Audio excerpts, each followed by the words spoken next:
जब जब शिक्षक अंगड़ाई लिए हैं ना तब तब सत्ता और शासन बदल जाता रहा है। जब वो सड़क पर उतरेंगे तो फिर के पाठक जी को भी लगेगा कि भाई हमने ये क्या कर दिया है। चचा और भतीजा मिलके इस बिहार को फिर वही 90 के दशक का बिहार बनाना चाह रहे हैं। और दबाएं बेल आइकन हमारे वीडियो सबसे पहले देखने के लिए। शिक्षा विभाग के अपर मुख्य सचिव के पाठक ने एक नया फरमान जारी किया है जिसमें कहा गया है कि जो शिक्षक अनाप शनाप बोलेंगे उन्हें जो है विद्यालय से हटा दिया जाएगा, उस पर कार्रवाई की जाएगी। ऐसे में हमारे साथ बातचीत करने के लिए लोजपा रामविलास पार्टी के मुजफ्फरपुर के जिला अध्यक्ष चुलबुल शाही जी हैं। इनसे बात करें, क्या कहेंगे, कैसे देख रहे हैं इस फरमान को?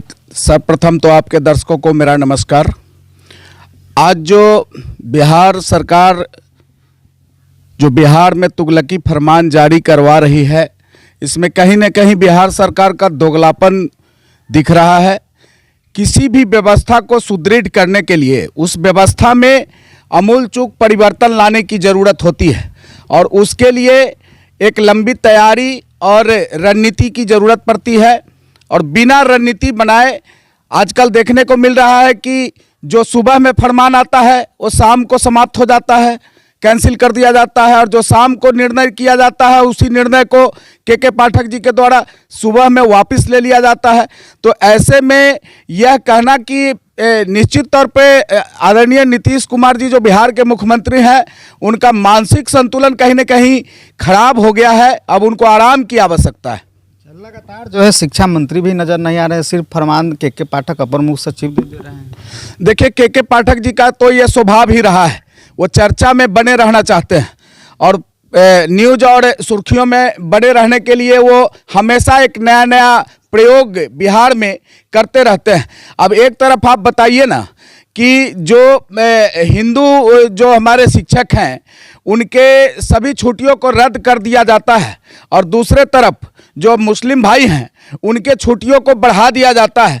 तो समाज ऐसे नहीं चलता है। समाज को चलाने के लिए समाज में समानांतर बैलेंस बनाना पड़ता है, और बिना समानांतर बैलेंस बनाए हुए इस समाज को चलाना एक तरह से प्रतीत होता है कि बिहार में कहीं न कहीं हिंदुओं के ऊपर कुंठाघात किया जा रहा है। कहा जा रहा है कि 5 बजे के बाद जो है शिक्षक को जो है काम जो है लोकसभा चुनाव को लेकर तैयारी के लिए भी कहा जा रहा है। देखिए, हर व्यवस्था जो भी सरकारी व्यवस्थाएं हैं उसमें जो कर्मचारी हैं उनका एक संघ होता है, और वैसे भी मानवाधिकार आयोग के हिसाब से भी जो उसमें नियम कानून और कायदे हैं उसको अगर देखा जाए और फॉलो किया जाए तो किसी भी व्यक्ति से जब आप 8 घंटे तक का जब सेवा आप लेते हैं, उसके बाद अगर आप उसको फिर से पुनः किसी नए काम में अगर लगाते हैं तो निश्चित तौर पे उस व्यक्ति का मानसिक संतुलन खराब होगा, और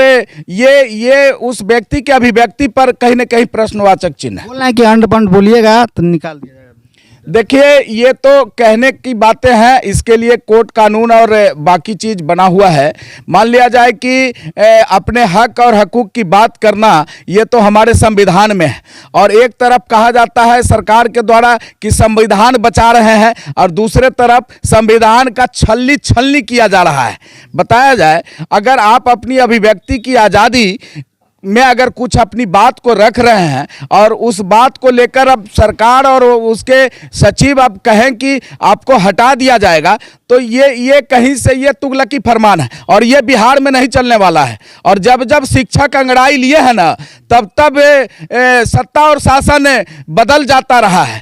तो जब शिक्षक अंगड़ाई लेंगे एक सीमा तक वो बर्दाश्त कर रहे हैं, और जब वो सड़क पर उतरेंगे तो फिर के पाठक जी को भी लगेगा कि भाई हमने ये क्या कर दिया है। संगठन खत्म हो जाए, संगठन का कोई वैल्यू नहीं। अरे कैसे वैल्यू नहीं है, ये संविधान में है, तो पहले संविधान को पत्र जारी करके बोल रहे हैं जी, पत्र जारी करके बोल रहे हैं। देखिए, पत्र जारी करना तो अब वो सरकार के स्तर पर और वो सचिव के नाते पत्र को जारी कर सकते हैं, लेकिन पत्र जारी कर देने से ये हम कह तो दिया आपको कि तुगलकी फरमान है।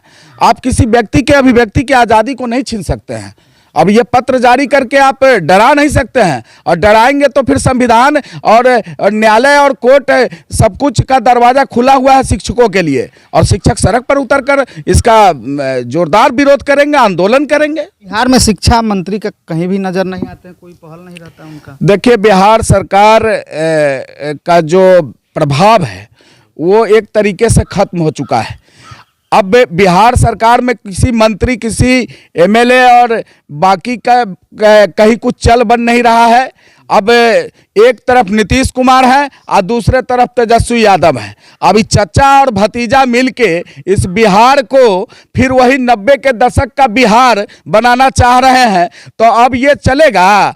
अब जात पात और समीकरण के आधार पर राजनीति नहीं होती है। अब बिहार को कैसे उन्नत बिहार बनाएंगे, कैसे बिहार हमारा प्रगति करेगा, रोजगार, शिक्षा, स्वास्थ्य, जितने भी मूलभूत सुविधाएं हैं उस पर अगर पार्टी नहीं बात करेगी, नेता नहीं बात करेंगे, तो अब बिहार की जनता इसको बर्दाश्त करने वाली नहीं है।